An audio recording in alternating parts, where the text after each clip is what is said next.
It is 1:30 p.m. on November 17th. Do we have a motion to approve the agenda? Could we do a, sorry, could we do a roll call first, just to get on the record who all is present? Call the roll, please. I'll call the roll. Mike Twiggs with the Oregon Racing Commission. No, we just, do you Just want the everybody commissioners. that's here, or do you want just the commissioners? Just the commissioners, thank you. Fran Palmer. Margaret Doherty.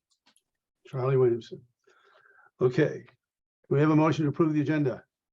I move that we accept the agenda as printed. I second that. Any discussion? All in favor, say aye. Aye. Opposed, no. Passes unanimously. Do we have a motion to approve the minutes of the September meeting? I move to approve the minutes of the September meeting. Is there a second? I second. Any discussion? All in favor, say aye. Aye. Aye. Opposed, no. It passes unanimously. The next item on our agenda in our old business is the Medication and Horse Welfare Committee report. Who is? Okay, I guess I'm doing that since Commissioner Condi is not here. I don't see. He is not. He had to go to court today, so he's excused. Okay. So basically we met yesterday morning and it was kind of a productive meeting. We basically were talking about HISA and whether or not what our compliance was on that, and whether or not we had a file exemption. At this point in time, since we're not really under HISA's, I guess, jurisdiction, because we're not simulcasting, it's really not an issue at this point in time. It may become an issue if they decide, if HRA decides to, or one of the fairs decides to simulcast, but at this moment in time, we don't fall under their purview, I guess is the best way to put it. We also discussed whether or not we just needed to review our medications and penalties and withdrawals amounts and time and blah, blah, blah, all that stuff that we reviewed. I think, didn't you and me do a lot of that, Charlie? It was about 4 years ago. I think Connie said exactly 4 years ago that we reviewed that for the ACRA implementation, and quite a process. So I think we're going to get started with having Dr. Everman get that ball rolling and start the process of that. But then there'll need to be meetings with the stakeholders if we're going to change anything, make sure we have their input on that. So it is quite process. I remember it taking about 6 to 8 months, as I remember. And that's all for that meeting. Any questions of Jan? Commissioner Palmer, I believe that we had decided to recommend one rule, but which we will be bringing to the commission. Yeah. Yes, the no Lasix in horses. I forget the details. 2 years old, because I didn't write it down. Maybe Dr. Everman wants to chime in so we get it right. You're on mute, Dr. Everman. Is he here? Yeah, Yes, I see him. Okay, now I think you can hear me. Yes. Yes, we the only change we made was to change the Lasix dosage from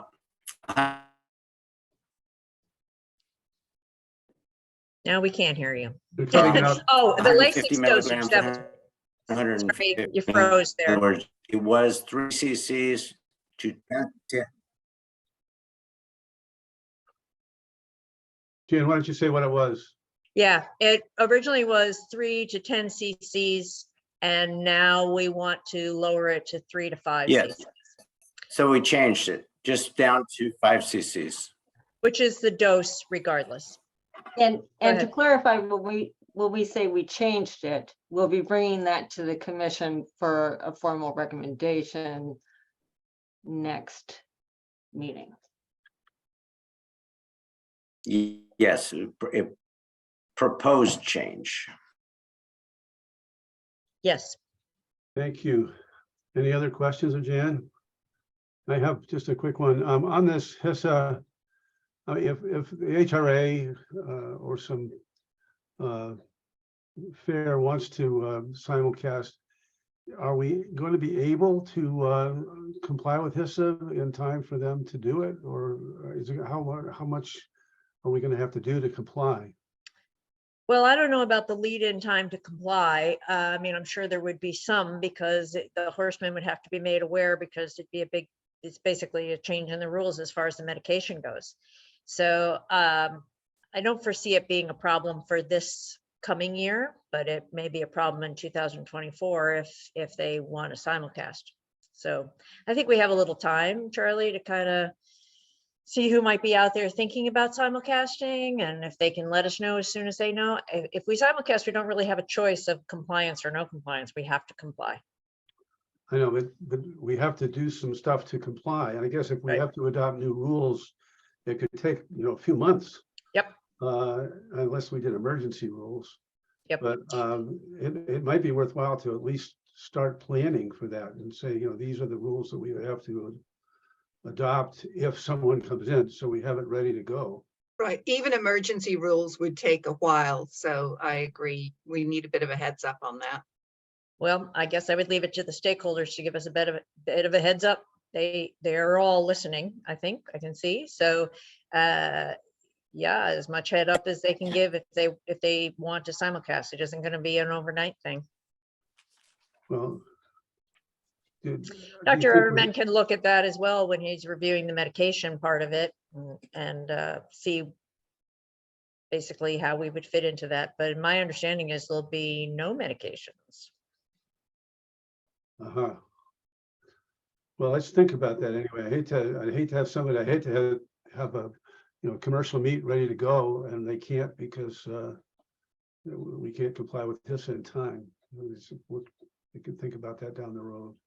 Sure. Then the next, is anything further on the medication committee?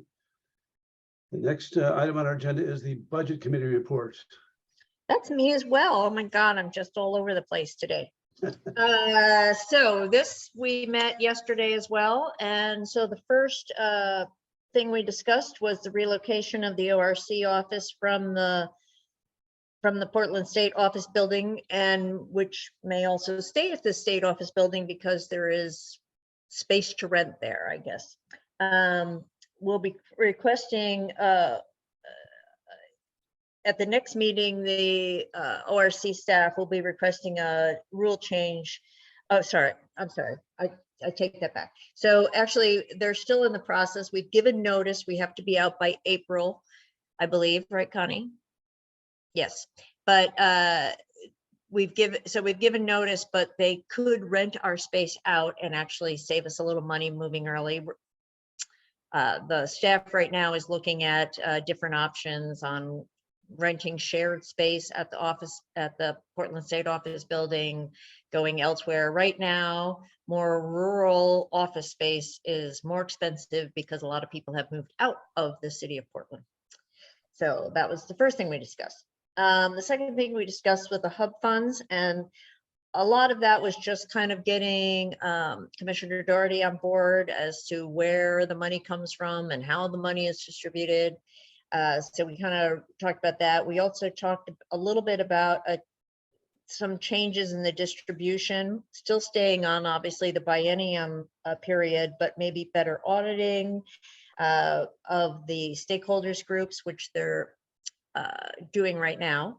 And also in the past, it's been given as a percentage without any restrictions. And maybe we need to implement some guidelines like stating what the money should be used for exactly. So we discussed how much money we have left in our allocation right now. The limitation is probably going to change, is my impression, and Connie or Karen can correct me if I'm wrong, but that's kind of the big looming thing that's hanging over us at the moment is exactly how much money needs to be left in the limitation, or what our limitation is going to be.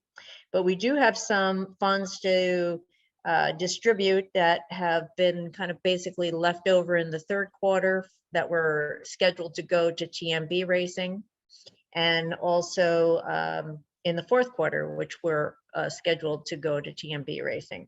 So that money is available.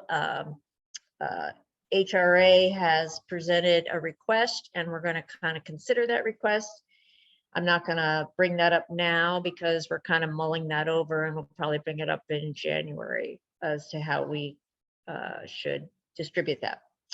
And then the last thing we talked about was a proposal to increase the license fees for license fees, or fees for licenses beginning July 1st. So meaning July 2023, they would go from $60 to $75 for a 3-year period.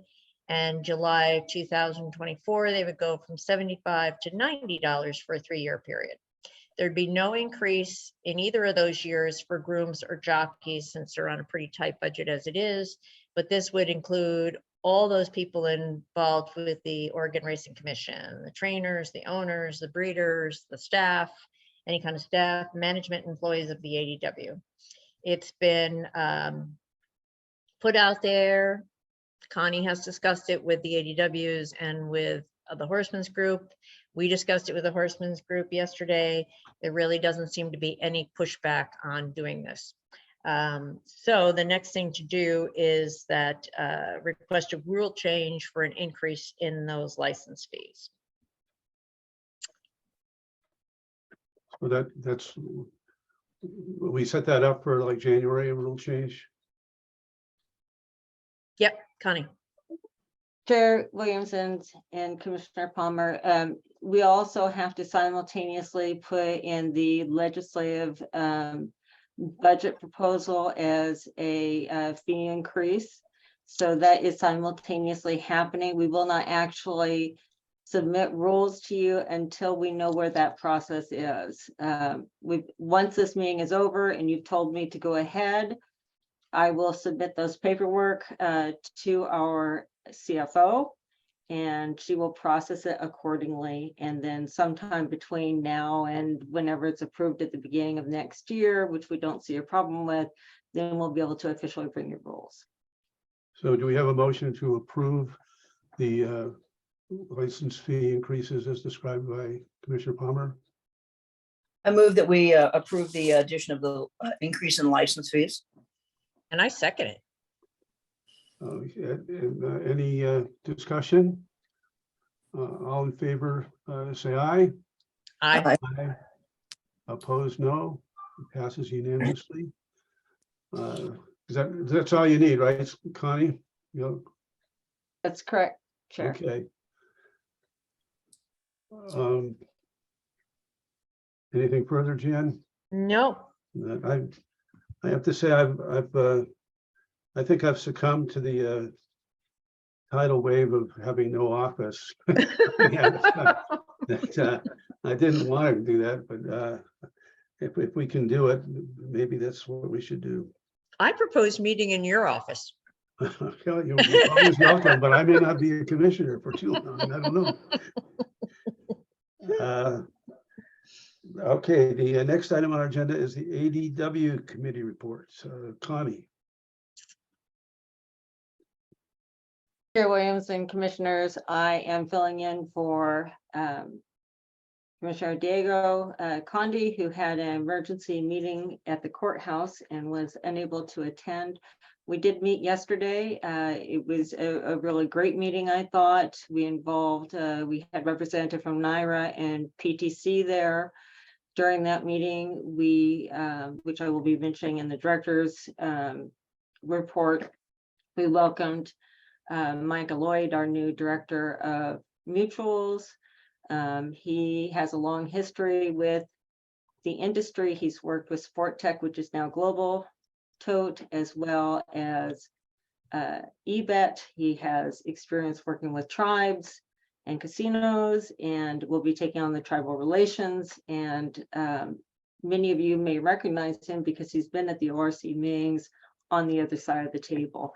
He's hit the floor running. He's only been here a few weeks, but he's already been out and met with the tribes, many of the tribes in a meeting in Pendleton, and is off to see Churchill Downs and M West next month, as well as going to be working with the ADW Forum, which is happening in Tucson, and leading some discussions on a couple of very timely issues, one of which is shared wallets. If you don't know what a shared wallet is, that's the ability for an ADW to use a wallet to share with a partner. So for example, if you had a sports wagering company that was partnering with a horse racing company, they could have one set of funds and use them back and forth for the two.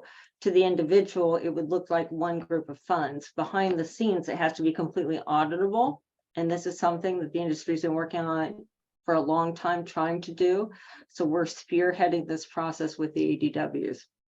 And he'll be leading that discussion as well as a discussion with geofencing, which is becoming more and more critical as sports wagering continues, and the ADWs are working side by side with them.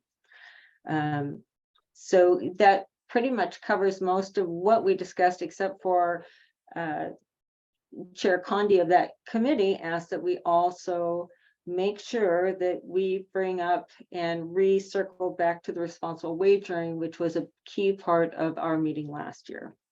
And that is the conclusion of my report. Any questions of Connie? Thank you very much. The next item on our agenda. I have a question. Oh, I'm sorry. It's my fault. I didn't get unmuted fast enough. Connie, would you say, would you give the man's name again? I was writing so fast and furiously, I didn't.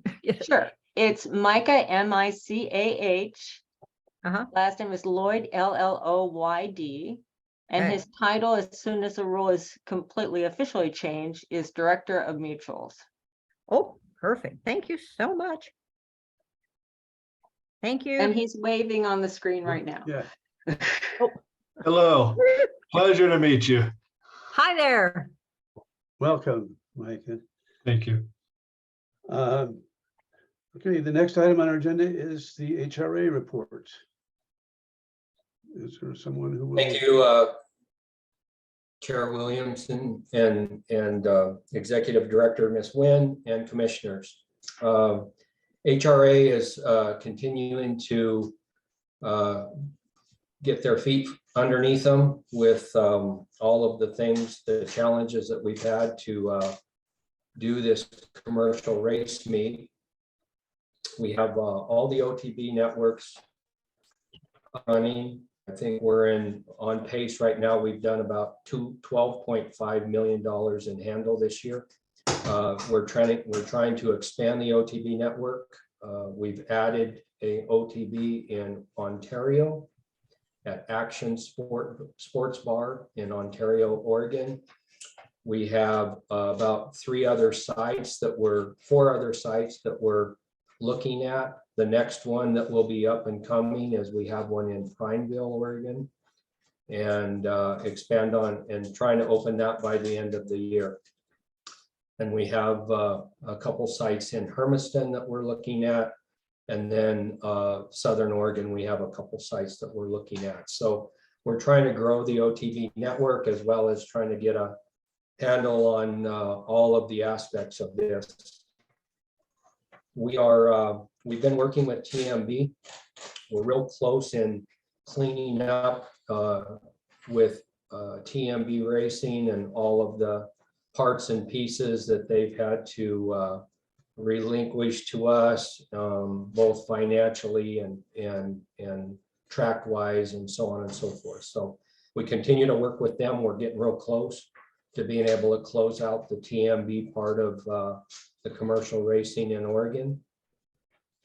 HRA has also been trying to look at needs that we might have for racing for next year. One of the things that we've done is we've been looking for different equipment at an auction. at auctions. And one of the pieces of equipment we just purchased was a bunk and shower trailer that allows us to house jockeys or grooms or whoever we think is in need of housing. We have a mobile unit that has 14 bunks in it and 2 big shower units in it. And it has bathroom facilities for each one of those bunk areas. So we're excited about that. It's always been a need that we've had, at least at Grants Pass, that we didn't have enough places for jockeys to be able to house themselves. They always had to look for motels or try to find friends or family to stay with. And this will be a big asset for them, because I know in the past we've had jockeys that couldn't come to our race meet because they didn't have any place to stay. So we're excited about that. We're always looking to expand and make the track better and make all the horsemen and horsewomen better at our racetrack. We are in the process of redoing our 2023 application, which will give our race dates and updated information from when we applied in July. So we'll have that in by the end of the year also. And that concludes my report. Rod, would you just state your name for the record, please? Rod Lowe. Thank you. Thank you for the report. Does anyone have any questions of Rod? I just had one question. Sending a signal to the OTBs isn't simulcasting, right? No, Okay.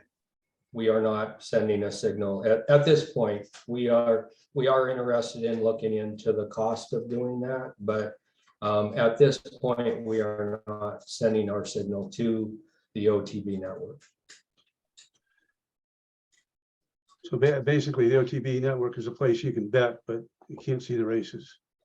You can bet on all other racetracks. I mean, we have signals coming in from Santa Anita, Churchill Downs, Saratoga, whatever the race days are, that all of those OTBs, we contract with NYRA, and NYRA works with us on all those contracts of the different signals that we bring in to the OTB network that all of our patrons can bet on.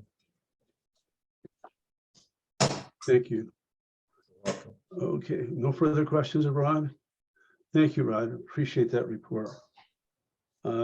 Next item on our agenda is the Executive Director's report. Connie.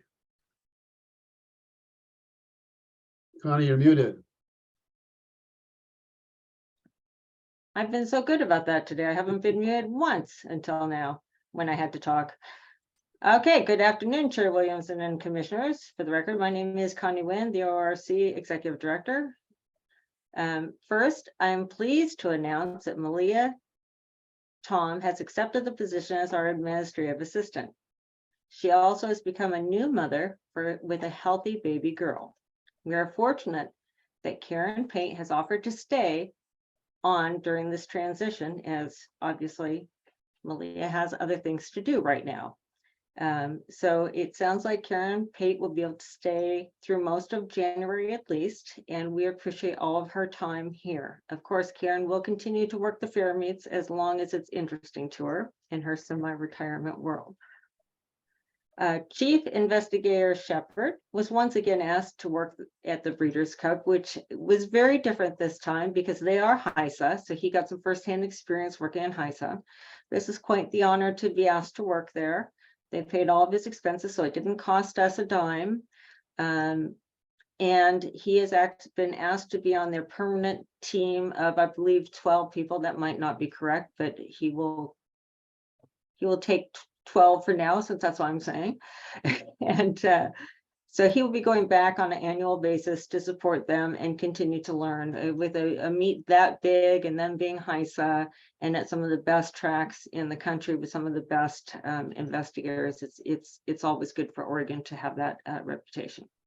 So thank you for your great work and for putting the Oregon Racing Commission in the light. This month, I'm conducting audits on hub allocations from the associations from last year. This will be an annual process going forward. On an annual process, just like we have the fair meets, we will also be asking the associations to present formally to the commission on how their funds were spent. So for the record, that information is out there. On the HISA front, based on what I have seen, it could be as much as 450,000 per year to join. 50,000 of that is for the safety, and 400,000 is about what they're projecting it would cost for the medication. As a moving target, the HISA people themselves say they don't really know what the cost will be and can give us a better idea after they get through the first year, because some of that is reimbursed for using local staff. It's very complicated. It's going to take a while to figure out where they really are. After talking to Rod Lowe and several other people, it would actually simulcasting outside the state. Now, we still can simulcast in the state, and we can simulcast mixed breeds and quarter horses outside the state without being HISA, if we so choose. But according to Rod, the only people that are gaining any money from that is a little bit for the associations, and the race meet itself usually loses money on that. So they don't see a benefit in the short term. I would like to also recognize my entire team and the entire group of stakeholders out there for being so patient and diligent with me as I start. I have asked for many changes. I have challenged many processes, and it has taken extra work and extra time for many people to, number one, correct me and tell me when they think that maybe my ideas are a little crazy. And then number two, to provide me with the information I need to make the best decisions I can. I especially want to thank Karen Parkman, who has taken the blunt of this hit with great enthusiasm, and I very much appreciate it. Finally, I would like to recognize Ben Root. I think most of you know Ben Root. Mr. Root has been a significant contributor to the industry, has been an important supporter of the thoroughbred racing in Oregon, just like his father, and he has brought significant numbers of young horses to different meets, including a large group to Grants Pass in the fall of 2021. If somebody knows him, since I don't see that he's on the line, please share my thank you with him. And that ends my report. Any questions for Connie? Thank you very much for that report, Connie. It's excellent work. The next item on our agenda is a discussion and possible approval of virtual office downsizing. Who is going to handle that?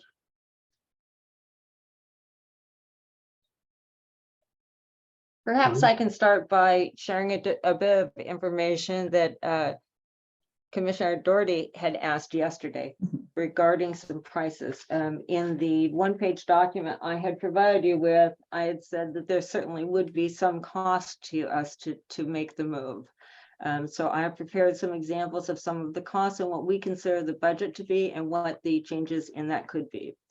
One of the things that are listed on there is hiring a temp worker, which we thought we would have to do initially. The odds are we will not need to hire that temp worker for two reasons. Number one, Karen Paint has offered to stay on for a while, and that's extremely helpful. Mike, our steward, is going to come down and give us some help on scanning some documents. We found that a lot of the information that we thought we would have to scan, we're either going to move to archive or is, frankly, we found a lot of stuff that is copies of other stuff that we have in other places in the office. So it's been a great GI cleaning party here at the Oregon Racing Commission, and will continue.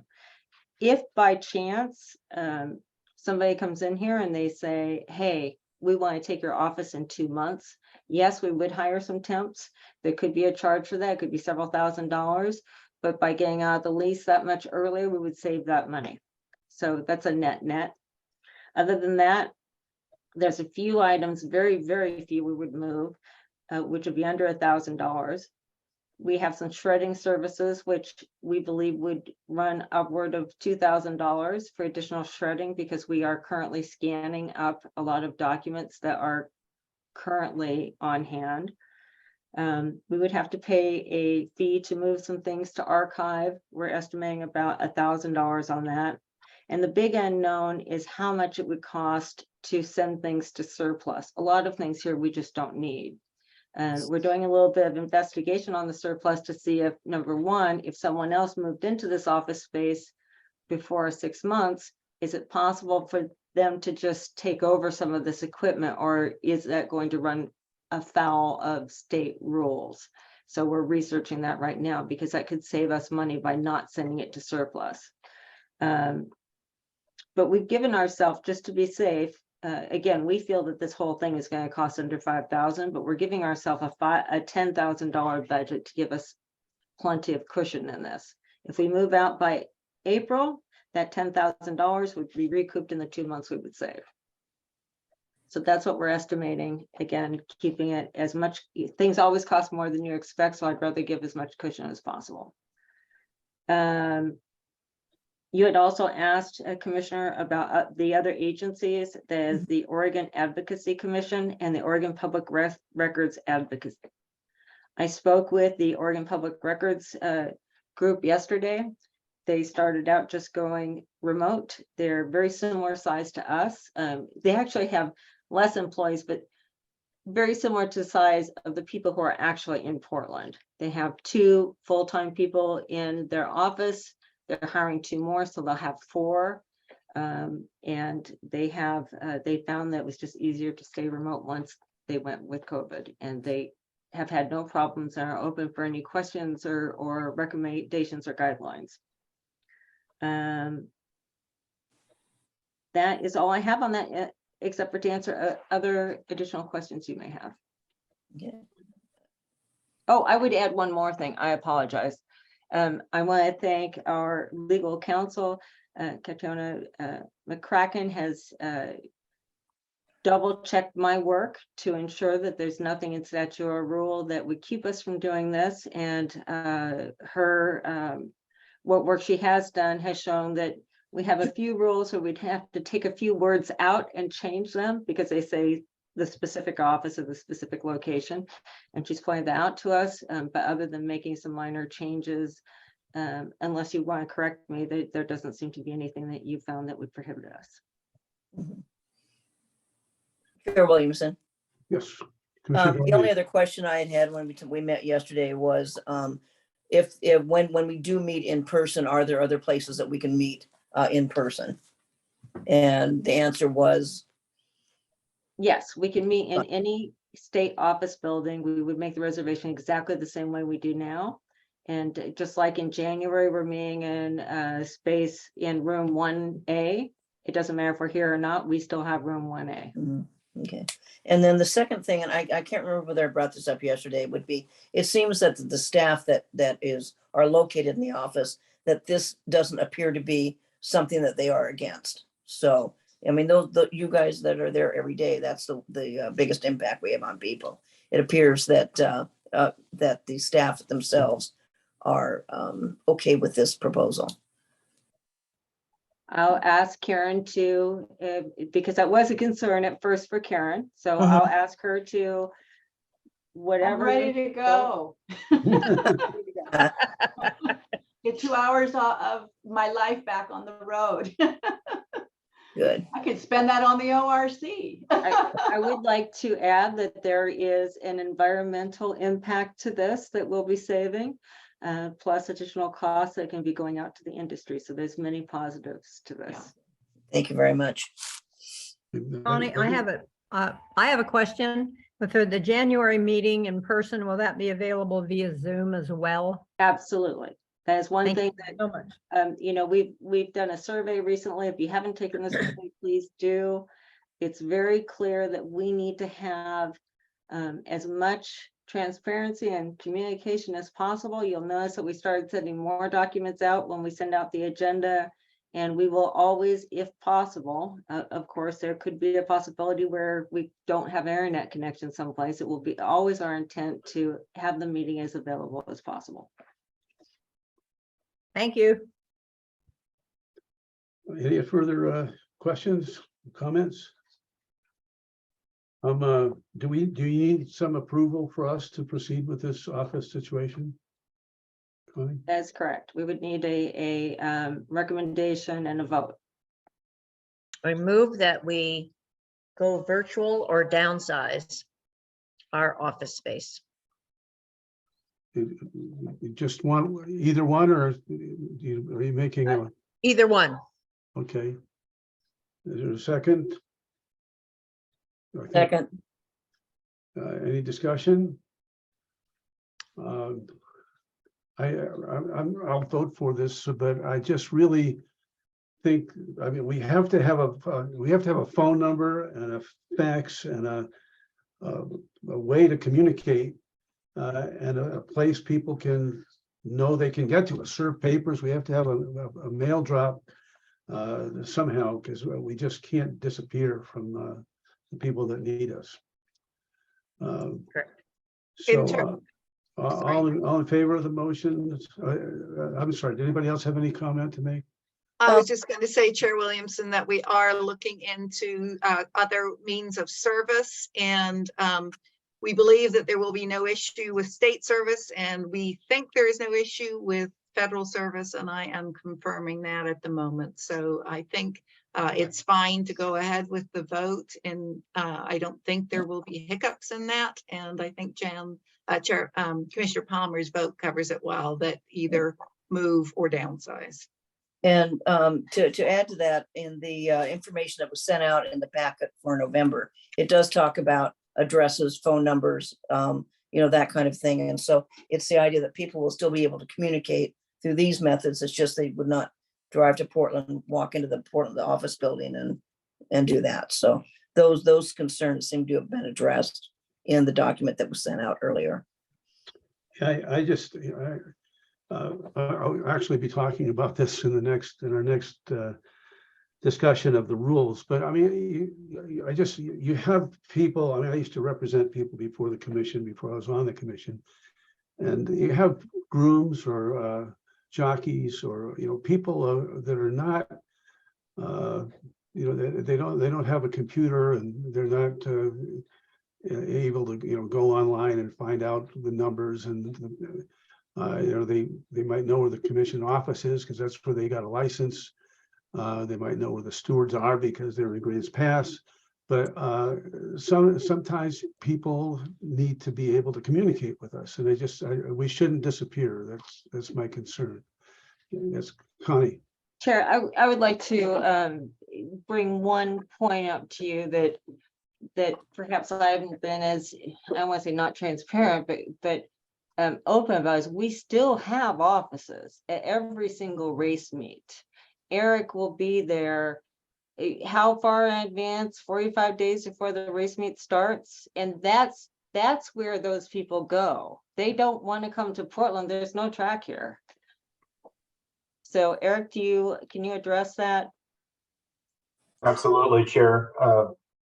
We're actually set up the day that horses are on site at every track, and usually several days before. And folks can come into our office, and you are correct in the fact there's a lot of people that don't have internet access or access to those things, and they just come in and do in-person licensing. And I have the ability to do all the fingerprint and licensing in person. And there's actually no licensing available in Portland because, as Director Wynn mentioned, we don't have a track there. And so the licensing division and the actual people that you contact are at every racetrack, and we're there well in advance at all fair meets and at the commercial meet as well. Okay, right, but I just you get somebody who's suspended, and they're it was the last day of the meet or whatever, and they get something. They're still in Grants Pass. The commission mails whatever it is to their home, which might be in Vancouver, and this that you just need, I just want to make sure that we have a way people can communicate. That's all. We're not invisible. So yeah, that's very helpful. Thank you very much, Connie. Right. And Chair Williamson, one of the things that I have been recommending to boards and agencies is that since most of the licensees, in fact, all of the licensees, one of the things they have to provide to the board and keep updated is an email address, that if we are serving notice, that we still do it in all of the ways that we're supposed to, in terms of, personal service or anything else, but that we also email it, because while a lot of the folks may not have access to a computer or a laptop, most everybody these days has a cell phone and they get their email on their cell phones. So we are finding ways to make sure that we give as much access as possible and as much notice as possible, doing it, in paper, in person, and also emailing it. So hopefully that will help as well. Good point. Excuse me. So Yeah. in those papers that are served, or if anyone is suspended or anything else, does that information we have to give them also have our information on how to contact us? Yes, always. It will always at least have a reply email address. There is no reply type address that I'm aware of for the commission. But yes, usually in the note, in the actual notices or summonses, it will always have the address for and who to contact in order to respond to the commission. Okay. And we do have a PO box already in Grants Pass, and of course, we will have a PO box in the Portland area as well. Because Grants Pass is already where everybody's sending their licenses. And we have a motion on the floor still. Yes, Yes. we do. Any further discussion? Not you. Pardon me? Does someone have some further discussion? Okay, all in favor? Is somebody trying to talk? Go ahead. I just had one question. I wanted to make sure that if somebody wants to renew a license or get a new license, whether it's owner, trainer, whatever, that they can do it online also. Connie, do you want to answer that? So currently, our system does not allow us to do it online in the traditional form where you might think. We are in the process of trying to get a new database that will let us do that. It's probably 2 years out. However, you can download the application, fill it out, and send it to us through a secure means, such as either encrypted email or faxing it to us, or you can mail it to us. Our only concern is we don't want you to email it to us because there's confidential information on there and it's not a secure form of communication. Does that help? Okay. Okay, but they can get the application on. Absolutely. They've been able to do that for years. Okay, yeah. Several questions about that every year, and I always just give them Karen's phone number and tell them to call there, but And we're glad to anyway, email so, it out okay. as well. Okay, thank you. Any further discussion or questions? All in favor of the motion, say aye. Aye. Opposed, no. Passes unanimously. Can we now release Karen Parkman from her leg chains? Yeah.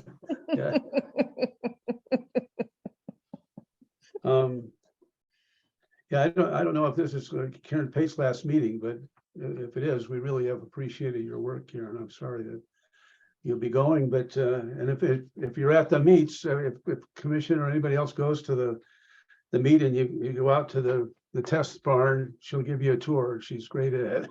She knows what she's doing. So the next item on our agenda is the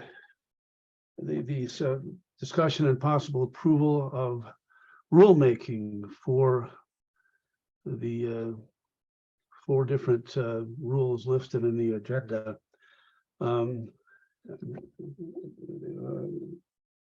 Connie, are you going to present this? I'm actually going to turn it over to our legal counsel since she came up with much of the language for this.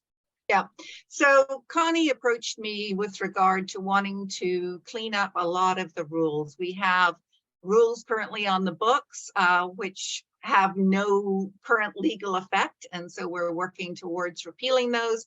We have rules on the books that have information in them that is no longer applicable. It has existed for years in the past, but doesn't apply today.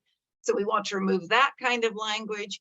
We also want to go through the rules, as I understand it, and for readability, we want to make them as clean and obvious as possible. And so in that regard, with some of the rules, while we haven't really removed information, what we are doing is making it flow in a different way. We're trying to, if a rule is talking about steps that someone must take, have those steps all appear chronologically so that it's clear that, okay, the first thing I have to do this is the second thing I have to do is this. So that's sort of the background to what we're looking at. So with regard to the first one, OAR 462-001-008, this is hearing request and answers, consequences of failure to answer. And so this is one of the rules that I worked through trying to make it fall in chronological order so that the person knows what the first thing they have to do is and what the second thing is. I noted when I went back and read through it this morning that I had missed a couple of things that I wanted to fix.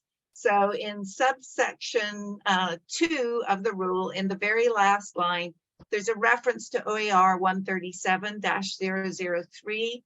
-0003, and to the end of that we should add (1) (a) so that we're giving the exact provision where the definition is contained. And then dropping down into number 3 on 3C, it says a short and plain statement of any new facts being alleged. We should take out the parenthetical that appears after that. That was just a note that got left in there by accident. So that needs to come out. And then in subsection D, to the end of the line where it says wishes to assert, I think it should say in their defense. In there or in its? I think it would be better if it was there. We're trying to also make all of the language so we get rid of all the he, she, it kind of stuff. So let's make it in their defense. Got it. So those would be the only changes to what was presented. But the reason for the presentation here was to try and make this much more chronological so someone can read through and go, okay, first I need to do this. Next, I should do that. I had just one minor question, Katrina. In the first line, you have a red small a and a red big A. Yes. Shouldn't one of those be black? And which one should? The little a was the original, but the form itself, it's a request for hearing and answer form, and so it's titled, and so the first letter should be a capital as the title of the form. Yeah, sometimes when you put the red line and the color in, it's not as discriminating as we'd like it to be. Yeah, okay.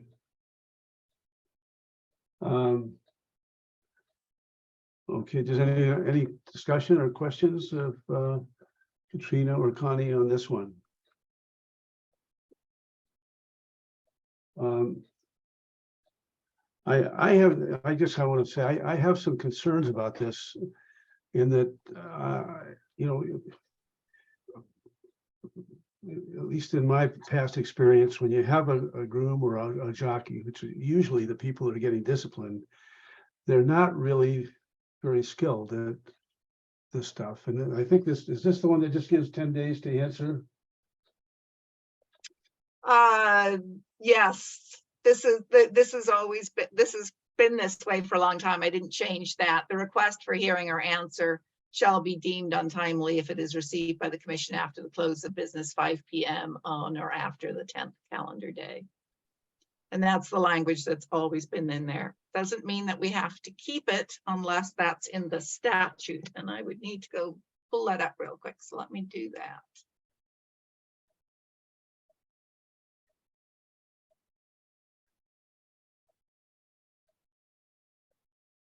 Williams, and I had some of the same concerns initially, but after reading through this a couple times, I do think that especially for someone who's a groomsman or someone else, simplifying the language a little bit and cleaning up and making it shorter and easier to read is actually a benefit.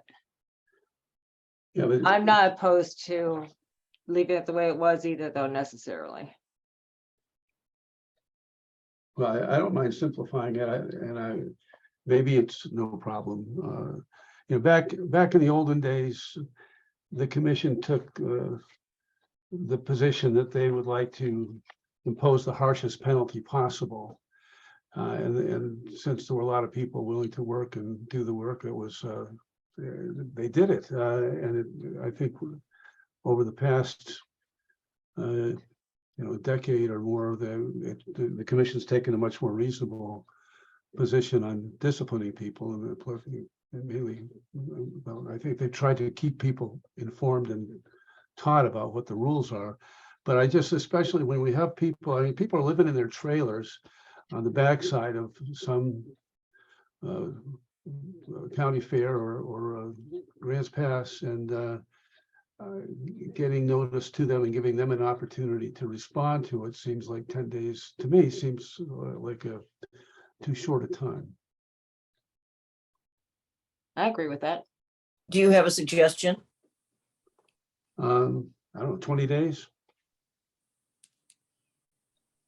Yes, it's usually in the APA, it's usually 20 or 21 days. It varies from agency to agency, which of those two numbers it is. So there are about 55 hits here. I haven't gotten through them all yet, but we can certainly check that and see if there's any, continue to check that. And if there's anything in the statute that makes us have to stick to 10, obviously we'd have to do that. Otherwise, we can make that change. Okay. 21 sounds good to me, 3 weeks. Okay. I agree. And do you want us to make motions on this now, or, I mean, I'm not sure, Katrina, how, Yes, the staff want to go forward with rulemaking on these, so it would be good if we could just maybe discuss them and then vote afterwards. So you could take a vote on this one that's subject to check by council on the timeline. This would be the rule that moves forward to rulemaking. okay, do we have a motion to approve the changes Katrina suggested initially and changing the timeline from 10 to 21 days, subject to Katrina's approval after her research? Can I have asked a question before we make the motion? Is Sure. this your only change for this OAR? For this one? Yeah, for this. Okay. The other amendments that were discussed that I mentioned earlier, Right. those 3 little changes. So that was it- part of my suggested motion. Okay, so I move that we accept the changes in OAR 462-001-0008 with the change of instead of the 10th calendar day to the 21st calendar day. And the Katrina's changes? Yes, And the other changes mentioned by council. and the other changes specified by council. And subject to her research, making sure it's not illegal.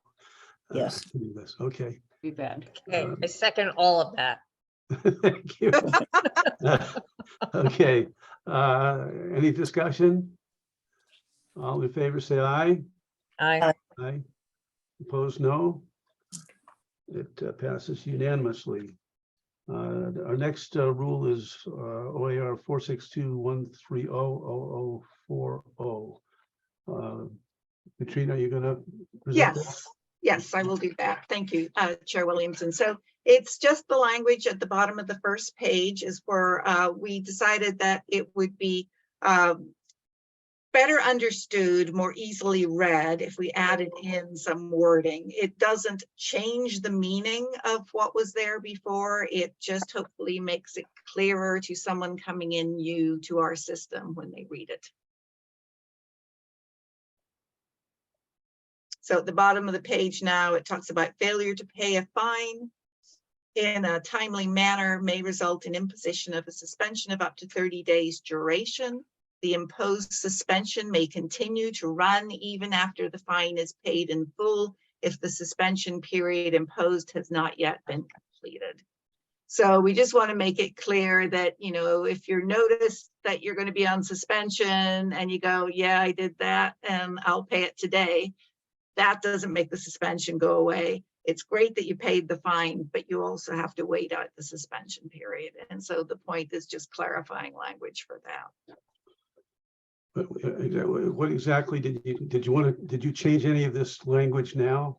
Or No additional changes. It's just what you see in front of you. any questions or comments from the commission? I have some. What is a timely manner? It seems to me if somebody's going to get suspended, they ought to know exactly when they have to answer. And who's going to decide what a timely manner is?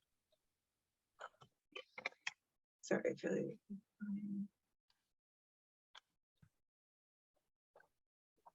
Well, we could leave it as failure to pay a fine within the time limit described by this rule.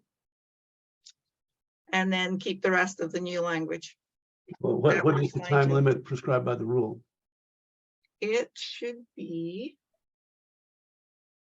Isn't it up above? Let me see.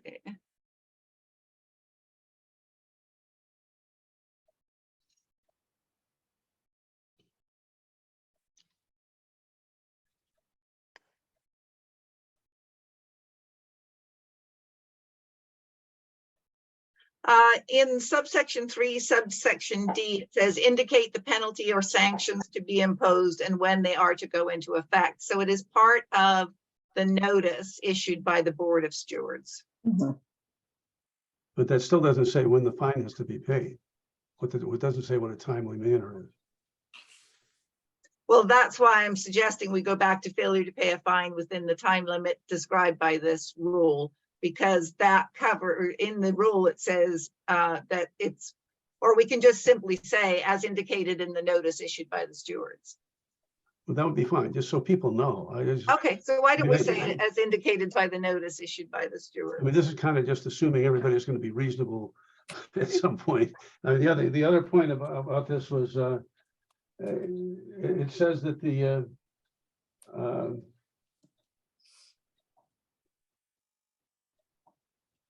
it says the imposed suspension may continue. And how is it determined whether it will or not? May as in permissive. It depends how long the suspension that was issued is. So it could be you pay the fine on the last day of the suspension period and you've done your suspension and you've paid your fine and you're good to go. The issue is where if somebody pays the fine at the beginning of the suspension period, that it doesn't cut off the fact that they still have to wait out the suspension period. Well, it doesn't say. It says they may have to wait it out or they may not. Is it a question of whether the executive director or the stewards like the person or not? What's the standard for No, whether? it says, sorry, it says if the suspension period imposed has not yet been completed. So, or it could say if the suspension period has not yet run. It says it may continue. And that's my concern. If it says it will continue, if that's what your intent, that's fine. But if it may continue, it sounds like there's some way people can get, and I don't care, but I just I don't know who determines whether it continues or not. Well, how about just simply saying the imposed suspension continues, regardless of regardless of payment of the fine, the imposed suspension continues to run for its full duration. I'll wordsmith, but something along those lines. Okay, I mean, people should know. Right, no, I You totally just say take will your continue, comment. take out may, put in will. And I would suggest you just wordsmith it and then get back to us next meeting. Is that good Yeah. enough? That's absolutely fine. This one we will not vote on. Okay. Next meeting. Okay, the next OAR is 462 1300050.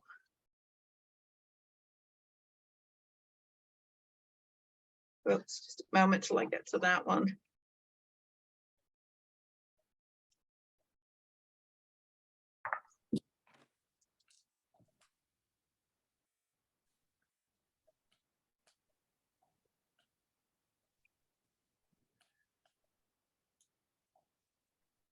Yeah, there are no changes beyond what was proposed in the rule. That's before you. Well, this has another 10-day limit on it. Change that to 21. Do we do that?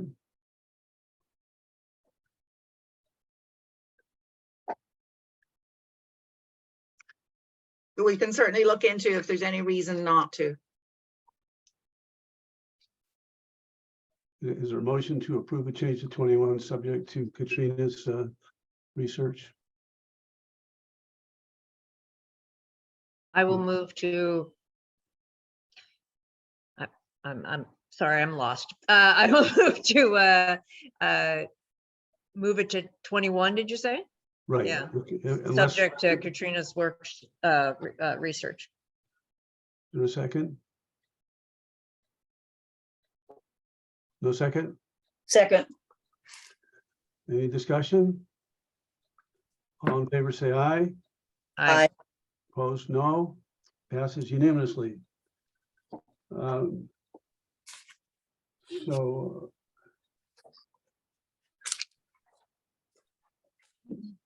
we're on to OAR 462-220-080. Chair Williamson, this one is mine, and there's an addition that Katrina and I came up with this morning. If you see, and this one I want some discussion on, or I'm hoping for some discussion. If you go to 2A, it says first to race meets that were. Katrina is proposing we take out that were, that we cross that out. So we just say first to race meets license under ORS 462.057 in the amount necessary for the commission's judgment to allow an appropriate race meet within appropriate purse level. So that's a requested change. And I also wanted to give the commission the opportunity to say, this is the only rule I can find that talks about where these hub funds should be going. And I want to ask the commission, is this still where we want the funds to go first? I think it's a great idea, but things have changed a little bit with the way that we have a commercial track that's not run by a multi-billion-dollar company anymore. And just thought it might be a good opportunity to consider. I'm sorry, can you just go over that again, Connie? Okay, so I'm Dumb going it to down. give you the layman's Yes, my dumb it down for version. me. This is we fund fair meet purses first. I'm Okay, fine with it. I'm just correcting the language so it's a little clearer. However, I want to ask the commissioners, is that still what we want to fund first? Or do we want to consider the commercial track as well, or other things? Or do we still want to have a consistent, we always fund fair meets first, since this is the only place it's stated? I think we'd have a hell of a time with the legislature changing that. They like the fair meets. I agree. I think that, I mean, I don't have any problem. This is really just a minor change the way you have it. And Connie, I think if we wanted to change this, it should take more than just kicking it around at this meeting. We should investigate it, and I mean, maybe it should be changed, but investigate it and come back and consider it at a later time. Is that okay with you? That's all I wanted to do, was get it out there just so everybody's clear that this is how it reads. And if we want to make changes, we should. Otherwise, we should stick to this. yeah, maybe we can consider wording that preferential distribution to the fairs, but so that it doesn't, yeah. I think it's changed, so I'm not sure that it should stay the same. I think our, the playing field has changed. So I'm not sure the wording should stay the same. I'm not either. I think we could look at it, but I don't think we want to do it right today. No. Margaret, did you have anything? No, I just think if it's something that you want to change and it's going to affect a lot of people, it's best to wait and have people look at it and get the right verbiage down. This is my opportunity just to throw it out there and get on people's minds. Right, Yeah. and of course, we need to check back with the rule against the statute, with whatever ideas you come up with. If you could send them to me, Connie, I'll be happy to match them up against the statutes and just make sure that we're not going beyond the statutory authority. Of course. Okay, do we have a motion to accept the changes to 462-220-0080 with the change that we're taking out the word were in the first line of section 2A? I have a question. I thought we were going to wait on this one to vote on it, or are we No, just vote? No, we're going to do this part of it, Margaret, because this is just a minor change to take out the Oh, word okay. were. Okay, And then if we want to actually make some substantive changes, this is just clarifying it, because there's no point in having this refer back to 1999 licenses. This is just Yeah. fixing that kind of a unnecessary. Okay. glitch. so I move that we accept the changes, which also includes eliminating the word were to OAR 462-220-0080. Chair and Commissioner, So let me just see if remember we have a that- second to the, wait, can we see if we have a second to the motion, Connie? okay, there was a word missing though. Oh, what's that? It's that were, as opposed to just were. Okay, No, then no. I revise my motion and say that meets that and were is eliminated from the proposed language. Oh, I good. second, hopefully. Okay, it's understood. Any discussion? All in favor, say aye. Aye. Opposed, no. Passes unanimously. Thanks, Connie and Katrina, for all the work. I mean, that's a tough job. Next item on our agenda is discussion and possible approval of reinstating best practices committee. Connie?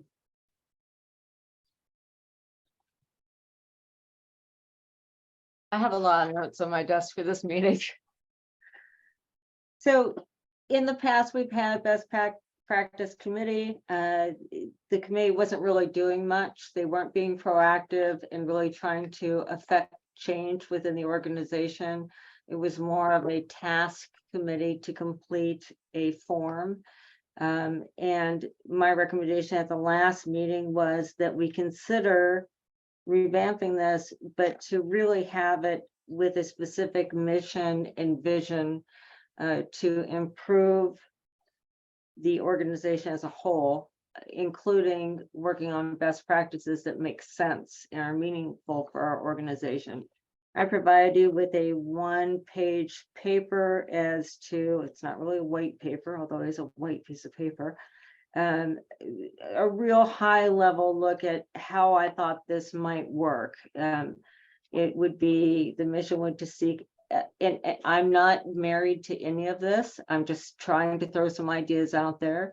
The mission would be to seek excellence and improve in all benchmarks. The vision would be to be the standard that all other commissions seek to meet. A vision has to be a little bit of a stretch, so that's a little bit of a stretch, but I know we can get there. We would form a culture of excellence. That's one thing I'm really seeing with the staff. Everybody wants to be the best there is out there. The structure would include the executive director. This is, again, my proposal. I'm open to anything.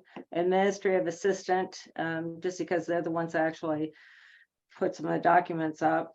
Additional staff will be invited on a regular basis to discuss areas of expertise, and one commissioner.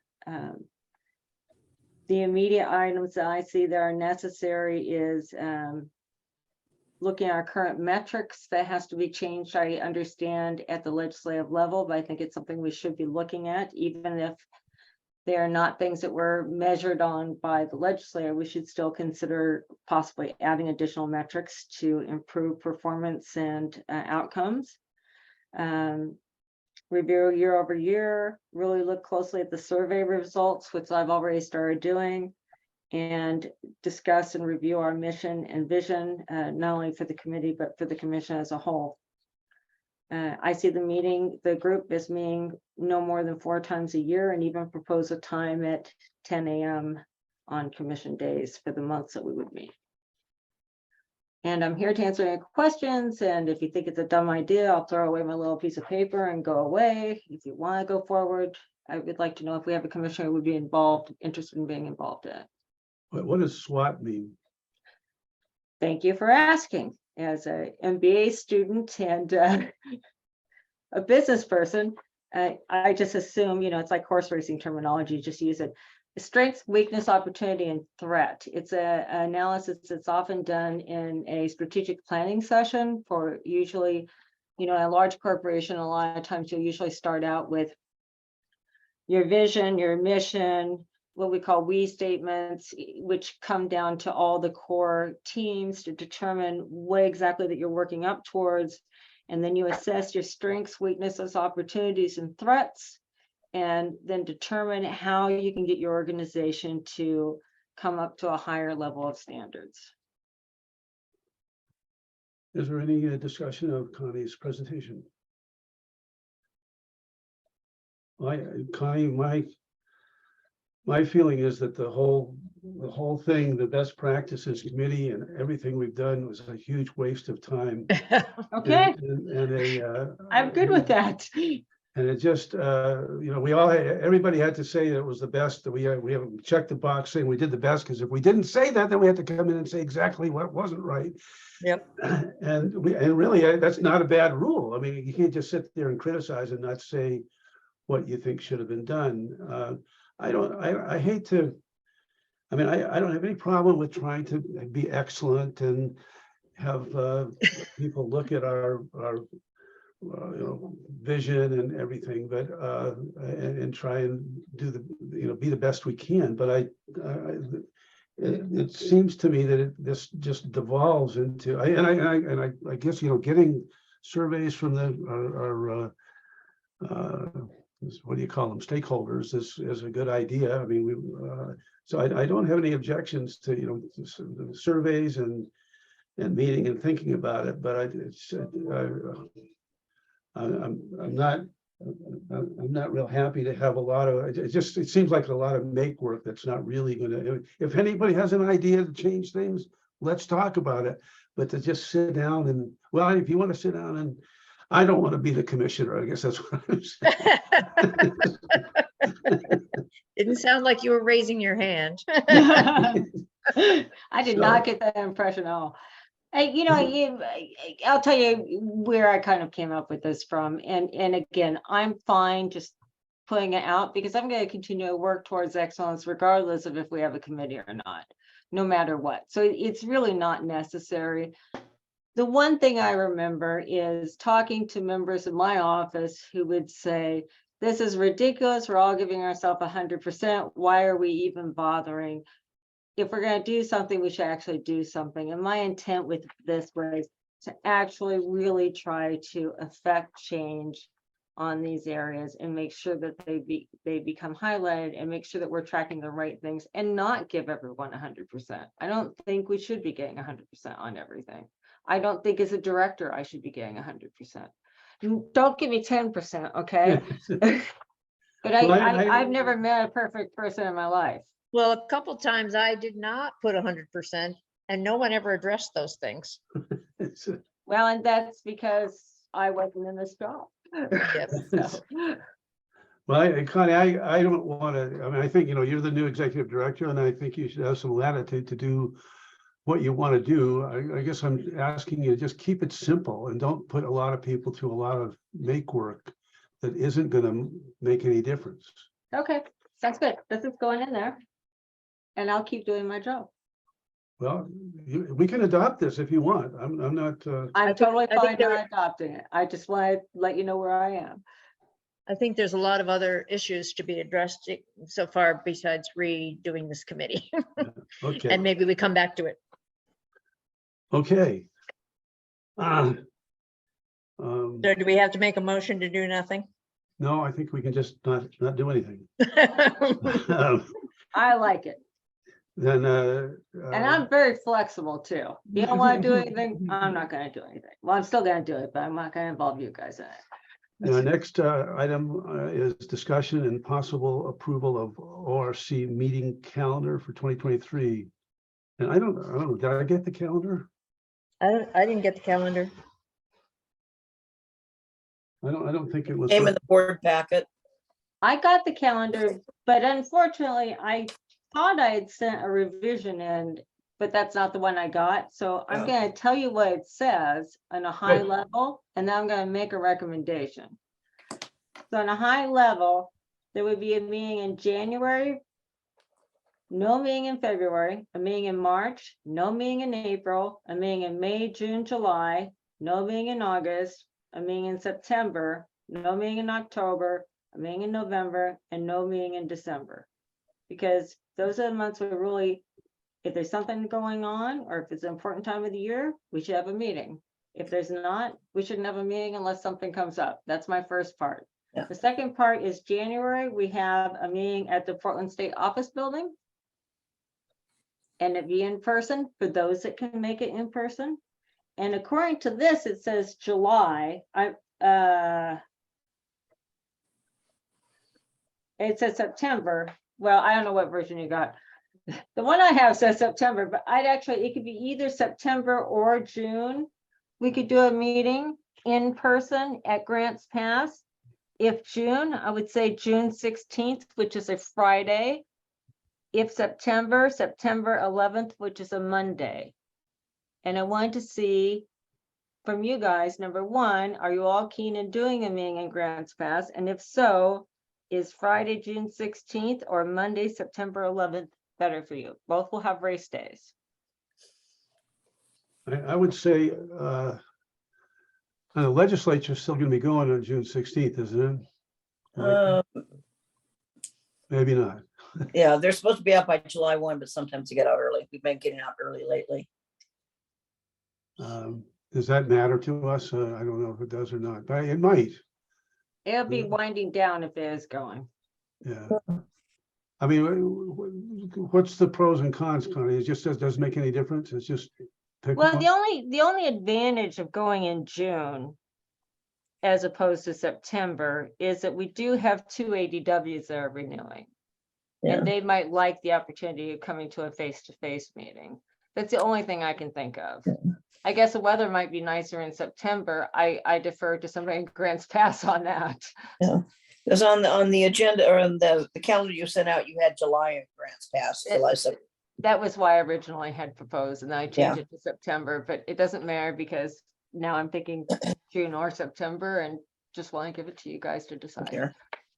Rod, do you have any preference or? One thing I might add, having spent a lot of time in Grants Pass, there's a high likelihood of serious smoke in September. That's that's true. good. That's true. That's a really good point. Yeah. Micah knows what that's like, right? Rod, did you have one of? Yeah, so June 16th, weather should be good.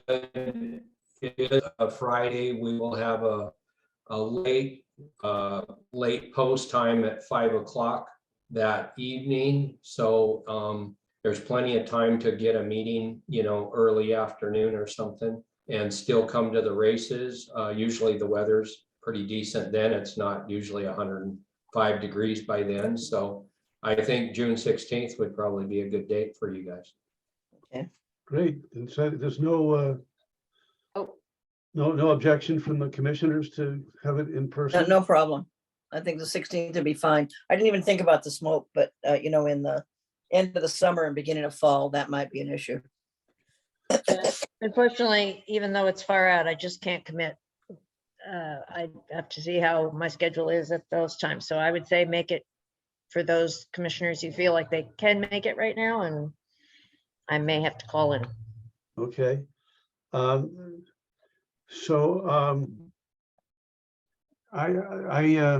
a little uneasy about leaving the dates off the calendar that you left off. I don't mind not having those meetings. But I think that it might be better to put in having a meeting on the third Thursday of each month, which I assume you were doing. And then we can, if we don't have anything to do, we just remove it, just so we don't have to have special meetings. What do you think of that, Connie? I'm not So trying you to. want to do that instead of every other month? Yeah, I mean, that's the way What we've I was always done it. trying to avoid, Commissioner, is having meetings just to have meetings. Well, I don't want to and- do that. Yeah, But so we can we schedule can, the meetings just to schedule them. yeah, we'll go ahead and schedule them all the way through. We'll make the other ones all virtual video conference. And if we don't have any topics that we know are going to go during the preceding meeting, at that time, we'll cancel the next upcoming, if that works for you. Yeah, I mean, sometimes we have to, act on somebody's license, or there's other things that are required to get done more quickly. So I would hope, I don't know if Jan or Margaret want to leave those off the. It this doesn't schedule. matter. It doesn't matter. Okay, let's leave them on, and we can take them off as we get there. So is there a motion to approve the schedule as described? And so can I get clarification? So starting in January, it would be at the third Thursday of the month, All the way through except for June 16th, except on June 16th, and that would be in Grants Pass. The rest of them would be virtual. correct. Okay. I move that we accept that calendar. Second. Any discussion? All in favor, say aye. Aye. Opposed, no. It is adopted. The next item on our agenda is a possible approval of video recording of as official minutes. Bonnie? Again, I'm shaking trees here and making changes. My intent with this is, there's a few things on this. Number one, I've had requests for us to be posting these. And number two, that would free up time from staff to do other things. And number three, people can see what's actually going on. We looked at this in several angles. It is completely allowed at the state to do. Someone had mentioned, well, what if they want to see something at the end? They can fast forward through the video, and that way they can see and hear everything that's going on. The problem with minutes compared to actually having this is if you're just listening to an audio tape sometimes, or reading the written word, it's hard to see exactly what the emotions were, perhaps what the intent was, where I think if we have the whole video, it's actually a better representation of the meeting. It must take somebody a long time to put together these minutes. It takes an awful lot of time to put together the minutes. Not that we can't do it. It just seems like if we're trying to find better ways to do things, that is one of them. Are these done with More other, transparent. are these Margaret? done with other commissions? Because I know with committee hearings and so on, they're always available to the public. Yeah, So- these would be available. We would post this on our website. Okay, Chair we will- Doherty, sorry. yes, please. Commissioner Doherty, it varies from agency to agency, how they do their minutes and how they're kept. Mhm. So for most agencies, executive sessions are never transcribed. They are usually just kept on the tape, whatever way that was, whether it was a video recording or an audio recording. For the actual meeting minutes, most of the boards I represent will have minutes that they post to their website, but those vary in detail. They can be, some are very much a summary. It's really sort of a listing of topics in maybe one sentence. Some are very detailed. ORCs have always tended towards the detailed side. That's how they were when I came in. That's the way they are now. As far as the public meetings law is concerned, you do not have to transcribe minutes from an audio recording, and I think the same would be true for an audio visual recording. So there is no reason not to do this if that is the preference of staff, and I do think it would be time saving. The only question would be, are there some people in the public for whom this will not work to have it only be an audio visual recording? And I don't know. So legally, there's no prohibition. I don't believe so. Okay. So I guess there's some things that we adopt that are, I mean, orders. On appeals, disciplinary matters, or let's say, things that we do that change the rules. To see what that was, you'd have to go through and watch the meeting, but the actual, like these rules we just adopted today, when we adopt them in January, or if we do, they would go into the rules, and so that would be a hard copy. And I the think meeting, sorry, I believe, Connie, the meeting packets are also posted to the website, aren't they? As long as it's not confidential material. Right, we have not yet started that. That is my intent. We're still working on the best way to do that. We had hoped to do this meeting. We are sending all those materials out to the public in our notices now. Yeah. So I would assume that we will be, we just have to find an easier way to post the whole thing. We can post it as one document, maybe the best way to do it.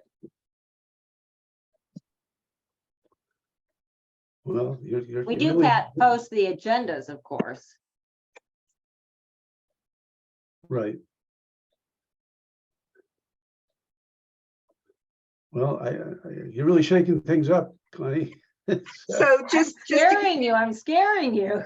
Just to give you what it says in the Attorney General's public meetings manual, just so that it's very clear. For minutes and record keeping, it says a governing body must provide for written minutes of its meetings and executive sessions or sound, video, or digital recording. The written minutes or recording must include at least the following information: members present, motions, proposals, resolutions, orders, ordinances, and measures proposed and their disposition, results of all votes and the vote of each member by name, except for public bodies consisting of more than 25 members, unless recording by name is requested by a member of that body, the substance of any discussion of any matter, and a reference to any document discussed at the meeting, unless even a reference to the document is exempt under the public records law. Written minutes need not be a verbatim transcript, and the sound, video, or digital recording is not required to contain a full recording of the meeting, except as otherwise provided by law. However, the minutes or the recording must contain the above information and must give a true reflection of the matters discussed at the meeting and the views of the participants. Does it say I need to comb my hair? Yes, it does. Yes, it does. Is there any discussion? I just think if it saves time for somebody having to transcribe these minutes, that's a good idea. I mean, And it also helps with the reasonable time after the meeting piece for posting things. I assume it would be much easier to post the recording from today pretty much simultaneously. In regards to timing, it just says any minutes or recording of a public meeting that does not take place in executive session must be made available to the public within a reasonable time after the meeting. May I also state that this would save the commissioners some time, because you won't have to read the minutes to make sure that it was consistent with what happened, nor will you have to approve the minutes because it is verbatim. That item will come off the agenda in the future. I was supposed to read the minutes? There are no minutes to read. You can watch the whole meeting again, though, if you want. Yeah. Let me ask, I guess, Karen Pate or Karen Parkman, I mean, this does take a long time. Do you think it's that this is a good idea? Karen Pate. It does take a long time. My only reservation about not having written minutes is, for example, this meeting has been an hour and a half. The last meeting was 2 hours. So if somebody is going to try and figure out what happened, the transcript might take them 5 minutes to read versus watching 90 minutes to 2 hours of videotape. They can go fast forward through it though. Yeah, but you might have to guess where you were fast forwarding to. I mean, it's definitely less work for me or for Malia if they don't have to be transcribed. But we're not gonna cost anybody their job. Right? Karen We have Pate's job. plenty, we have plenty for them to do. Yeah. We have plenty other work for them to do. I Okay. think one thing that would also be helpful is that if this is a trend that more and more agencies and commissions are doing this and having that in the archives as opposed to handwritten minutes. May And I I- also point out that if we get pushback from any individuals that they would have preferred to have had written, we will bring that to the commission and let you know. Okay, Okay, do we have a motion to approve the use of our video recordings as our official minutes? I move that we have video recordings as our official minutes. A second? second. Thank you. Any discussion? All in favor, say aye. Aye. Aye. Opposed, no. It passes unanimously. And maybe we can go through and look at this, 6 months down the road to see if it's something that we want to continue. Okay, Chair Williamson, is that effective like right now, today? Yep, you don't have to do these minutes. Okay, Okay. I'll quit writing. I didn't comb my hair. So next on our agenda is public comment. Is there any public comment out there? I see no one's hand raised. Speak up. if There's you- Leah Oh, I'm Hansen. sorry, Leah. And did you unmute it? Yeah. Okay, I just wanted to say that I'm really tickled to see that you're gonna have a meeting in Grants Pass on the 16th of June. That day, we will be running our firecracker futurity trials that day and possibly a challenge derby trials. And so we would invite all of the commissioners to stay for the races and watch the quarter horses run. So thank you. Thank you, Leah. That's great. Any further public comment? I hear none. We have no contested cases. Our next meeting, as we have just established, will be 1:30 p.m. in person. If we can make it in person on January 19th. This says 2022, but I think it will be 2023. Good catch. And so do we have a motion to adjourn? Margaret mouthed that. I move that we adjourn. Yeah, I second. Okay, any discussion? All in favor, say aye. Aye. Aye. Opposed, no. It passes unanimously. We are adjourned. Okay. Thank Bye. you very much. You guys have a good Thanksgiving. You too. Thank you Too. very much, guys. Thank you. Bye-bye.